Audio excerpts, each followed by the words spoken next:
فاسألوا أهل الذكر إن كنتم لا تعلمون۔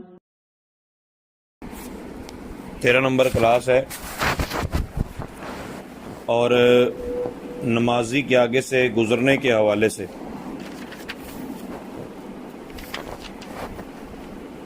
سرکار مدینہ صلی اللہ تعالی علیہ وآلہ وسلم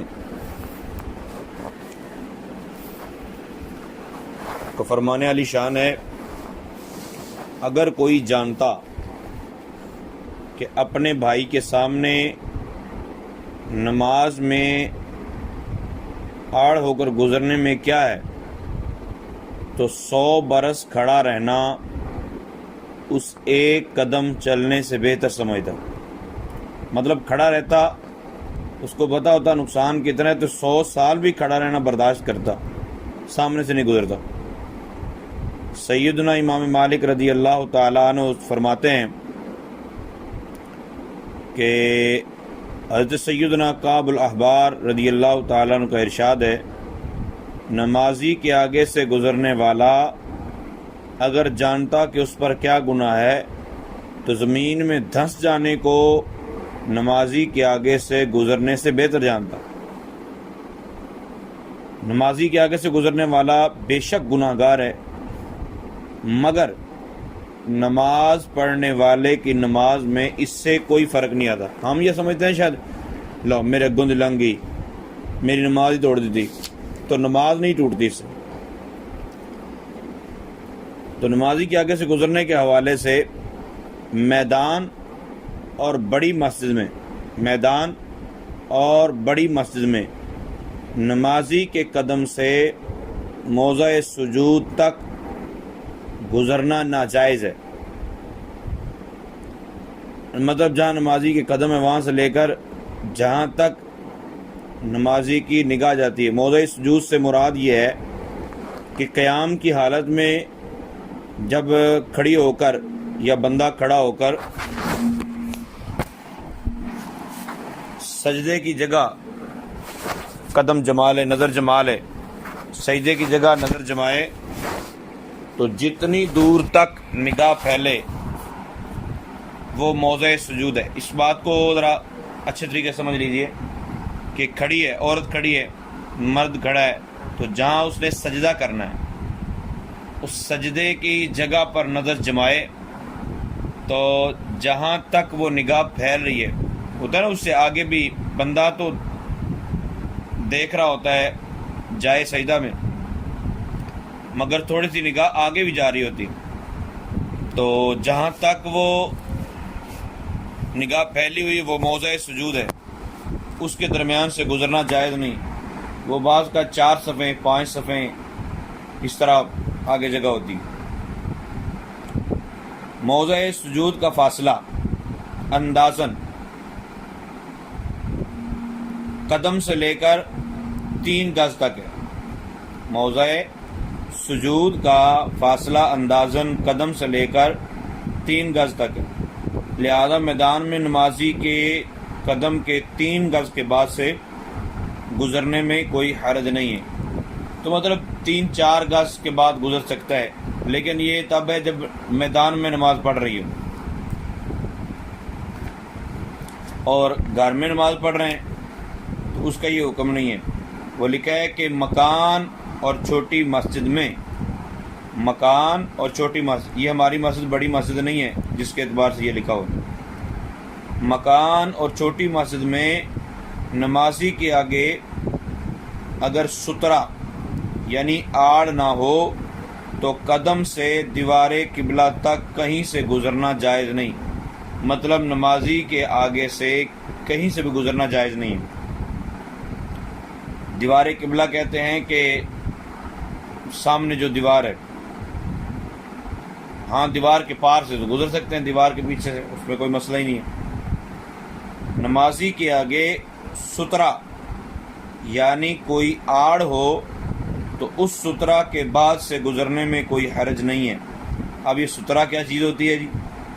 سترہ کم از کم 1 ہاتھ یعنی تقریباً آدھا گز اونچا اور انگلی برابر موٹا ہونا چاہیے۔ چیئر ہو سکتی ہے، کرسی، لکڑی پھٹی ہو سکتی ہے، درخت، آدمی اور جانور وغیرہ کا بھی سترا ہو سکتا ہے۔ انسان کو اس حالت میں سترا کیا جا سکتا ہے جبکہ اس کی پیٹھ نمازی کی طرف ہو، کہ نمازی کی منہ کی طرف منہ کرنا منع ہے۔ مثلا ایک بی بی بیٹھی ہوئی ہے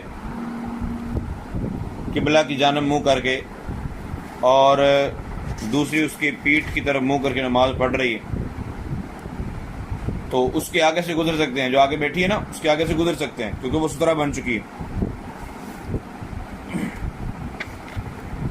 تو اگر پہلے سے کوئی بی بی ایک جگہ بیٹھی ہے تو اس کے سامنے آگے کوئی نماز پڑھتی ہے چہرے اس کی طرف منہ کر کے، تو گناہ گار پڑھنے والی ہے، اور اگر کوئی پڑھ رہی ہے اور اس کے سامنے آگے کوئی بیٹھ جاتی ہے تو بیٹھنے والی گناہ گار۔ اچھا، ایک اسلامی بہن نمازی کے آگے سے گزرنا چاہتی ہے، مثال کے طور پہ اگر آپ کہیں کھڑے ہیں یا آپ کو کہیں جانا ہے تو دوسری نماز پڑھ رہی ہے، اس کے آگے سے کیسے گزریں گے؟ تو اس طرح ایسے ہو سکتا ہے کہ ایک اسلامی بہن اس کے سامنے کھڑی ہو جائے جو نماز پڑھ رہی ہے، اور دوسری اس کے آگے سے گزر جائے، اور جو سامنے آگے کھڑی ہوئی ہے جس طرف سے آئی ہے اسی طرح ہی واپس چلی جائے، تو یہ سترہ بن سکتا ہے۔ اگر کوئی اس قدر اونچی جگہ پر نماز پڑھ رہی ہے کہ گزرنے والی کے اعضاء نمازی کے سامنے نہیں ہوئے تو گزرنے میں کوئی حرج نہیں ہے، یعنی کافی اونچی جگہ پر نماز پڑھ رہی۔ دو عورتیں اگر نمازی کے آگے سے گزرنا چاہتی ہیں تو اس کا ایک آسان طریقہ ہے، آپ توجہ کرنی ہے۔ اگر دو عورتیں نمازی کے آگے سے گزرنا چاہتی ہیں، اس کا ایک آسان طریقہ ہے، وہ یہ ہے کہ ایک عورت آ کے نمازی کے بالکل سامنے قبلے کی جانب منہ کر کے کھڑی ہو جائے، اور دوسری اس کے آگے سے گزر جائے، دوسری اس کے آگے سے گزر جائے۔ اب جو آگے آگے کھڑی ہوئی تھی وہ جس سائڈ سے آئی تھی اس سائڈ پہ پیچھے ہو جائے۔ اب جو گزر چکی ہے وہ جس طرف جانا تھا اس طرف جا چکی ہے، اس کے آگے آگے کھڑی ہو جائے، اور جو پہلے نمازی کے آگے کھڑی ہوئی تھی وہ اب کھڑی ہونے والی کے آگے سے گزرے۔ امید ہے آپ کو بات سمجھ آ گئی ہوگی۔ تو چونکہ نمازی کے آگے سے گزرنا منع ہے، بہت ایمرجنسی کی صورت ہو تو آدمی جس سائڈ سے نمازی کے آگے آئے تھوڑا سا گزرنے والا گزر جائے تو یہ اسی سائڈ پہ واپس جا سکتا ہے۔ تو پہلے والی آئی، ٹھیک ہے، دوسری گزر گئی، تو اسی طرح پہلے والی واپس چلی جائے۔ اب دوسری والی نمازی کے آگے کھڑی ہو جائے اور پہلے والی گزر جائے اس کے آگے سے۔ اب دوسری بھی چونکہ جس طرف گزرنا تھا اس طرف جا چکی ہے، لہذا اب وہ بھی آگے سے گزر سکتے ہیں۔ اب یہ اگر بات سمجھ آ گئی ہے تو انشاءاللہ عز و جل بہت زبردست ہو جائے گا، اور اگر نہیں سمجھ آئی تو اس کے پوچھنے میں بھی کوئی حرج نہیں ہے، پوچھ لیجئے گا آپ۔ اب اس کے بعد کوئی نمازی کے آگے سے گزرنا چاہتی ہے تو نمازی کو اجازت ہے کہ وہ اسے گزرنے سے روکے، خواہ سبحان اللہ کہے یا بلند آواز سے قرات کرے یا ہاتھ یا سر یا آنکھ کے اشارے سے منع کرے، اس سے زیادہ کی اجازت نہیں ہے۔ مثلا کپڑا پکڑ کر جھٹکنا یا مارنا، پیچھے ہٹ۔ بلکہ اگر عملے کثیر ہو گیا تو نماز جاتی رہی۔ ہوتا ہے بعض اوقات وہ یوں ہوتا ہے کہ میں نماز پڑھ نہیں پیسا، اب اپنی نماز توڑ بیٹھی بیچاری، تو تیرے نماز اس طرح پڑھنے کا کیا فائدہ ہوا؟ تو تسبیح اشارہ دونوں کو بلا ضرورت جمع کرنا مکروہ ہے، یعنی اشارہ بھی کر دے اور تسبیح بھی پڑھ دے، تو اشارہ کر کے اس کو بچانا کافی تھا، یہ تسبیح پڑھ کے اس کو بچانا کافی تھا، اب وہ نہیں بچنا چاہتی تو یہ اس کی اپنی مرضی ہے۔ عورت کے سامنے سے کوئی گزرے تو عورت تصفیق سے منع کرے، یعنی سیدھے ہاتھ کی انگلیاں الٹے ہاتھ کی پشت پر مارے، سیدھے ہاتھ کی انگلیاں الٹے ہاتھ کی پشت پر مارے۔ تو بہتر طریقہ یہ ہے، عورت سبحان اللہ بھی نہ کہے، عورت بلند آواز سے تسبیح بھی نہ کرے۔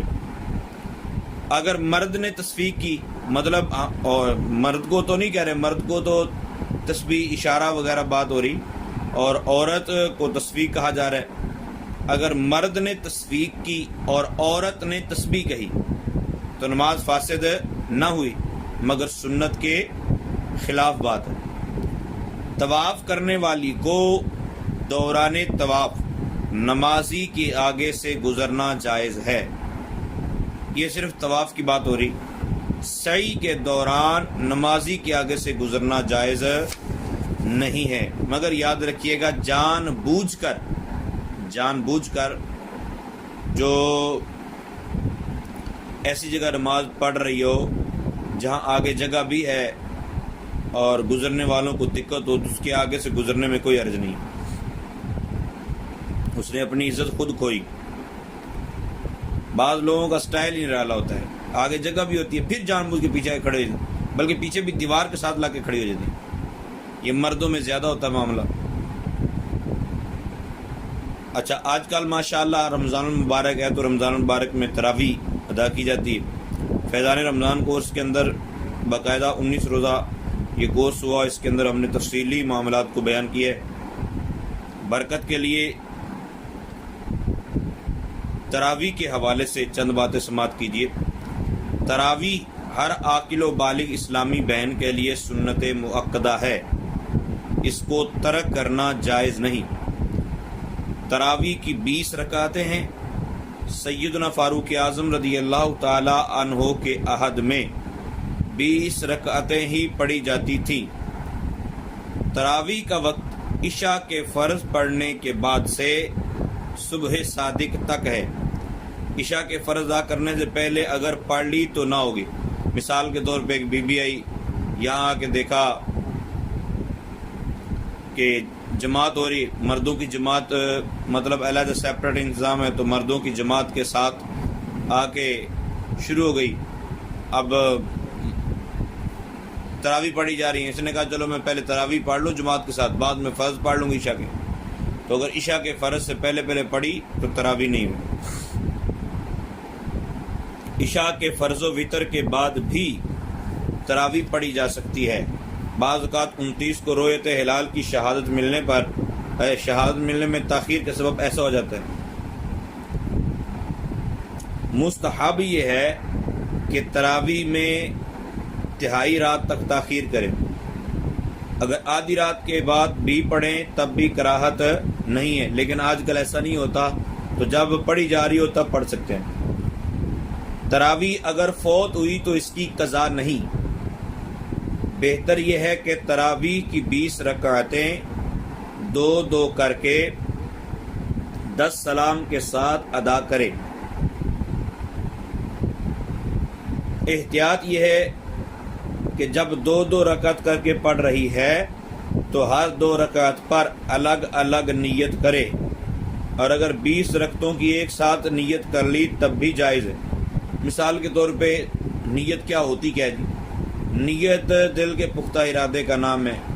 یہ بندہ نیت کر لے کہ میں اللہ تعالیٰ کی رضا کے لیے 2 رکعت تراویح ادا کرنے لگی ہوں، نہیں جی وہ بتائیں واسطے اللہ تعالیٰ کے کہ واسطے رسول اللہ کے، تو کیا دل کے پختہ ارادے کا نام نیت ہوتا ہے۔ الفاظ خاص طور پر کوئی بھی نماز کی نیت کے لیے متعین نہیں۔ بلا عذر تراویح بیٹھ کر پڑھنا مکروہ ہے، بلکہ بعض فقہائے کرام رحمہم اللہ السلام کے نزدیک تو ہوتی نہیں ہے۔ اگر حافظہ اسلامی بہن اپنی تراویح ادا کر رہی ہیں، کسی وجہ سے تراویح کی نماز فاسد ہو جائے تو جتنا قرآن پاک ان رکعتوں میں پڑھا تھا ان کا اعادہ کریں تاکہ ختم میں نقصان نہ رہے، کیونکہ ایک ختم قرآن کرنا ہوتا نا۔ 2 رکعت پر پڑھنا بیٹھنا بھول گئی، 2 رکعت تراویح پر بیٹھنا بھول گئی تو جب تک تیسری کا سجدہ نہ کیا ہو بیٹھ جائے، آخر میں سجدہ سہو کر لے، اور اگر تیسری کا سجدہ کر لیا تو 4 پوری کرے، مگر یہ 2 شمار ہوں گی۔ ہاں اگر دوسری پر قاعدہ کیا اور پھر کھڑی ہو گئی، تیسری بھی پڑھ لی تو اب چوتھی ملائے گی تو 4 ہو جائیں گے۔ 3 رکعتیں پڑھ کر سلام پھیرا، اگر دوسری پر بیٹھی نہیں تھی تو نہیں ہوئی، دوبارہ پڑھے۔ 27ویں کو ختم قرآن پاک یا اس سے پہلے ہو گیا تب بھی آخر رمضان تک تراویح پڑھتی رہیں کہ یہ سنت موقدہ ہے۔ ہر 4 رکعت کے بعد بیٹھنا سنت ہے، مستحب ہے، جتنی دیر میں 4 رکعتیں پڑھتی ہیں، لیکن ہمارے ہاں اس طرح کا سلسلہ نہیں ہوتا، تو اگر نہ بھی بیٹھیں تب بھی ٹھیک ہے۔ اگر بیٹھیں مطلب 4 رکعتیں پڑھ لیں، اب تراویح ہے، آرام سے بیٹھیں تو چپ بیٹھے رہیں، یا ذکر و درود یا تلاوت کرتے رہیں، یہ سب ٹھیک ہے، یا یہ تسبیح پڑھتے رہیں، سبحان ذی الملک والملکوت، سبحان ذی العزت والعظمت، یہ والعظمتی نہیں ہوتا، والعظمتی والحیبت والقدرت والکبریاء والجبروت، سبحان الملک الحی الذی لا ینام ولا یموت، سبوح قدوس ربنا ورب الملائکۃ والروح، اللہم اجرنی من النار، یا مجیر یا مجیر یا مجید برحمتک یا ارحم الراحمین۔ اور آخر میں پھر دعا کر لیجئے۔ تو اللہ تعالیٰ کی بارگاہ میں دعا ہے اللہ تعالیٰ ہم سب کو نماز پنجگانہ با جماعت اور عورتوں کو اپنے گھروں میں ہی مسجد بیت میں نماز پنجگانہ ادا کرنے کی توفیق عطا فرمائے، آمین بجاہ النبی الامین صلی اللہ علیہ وسلم۔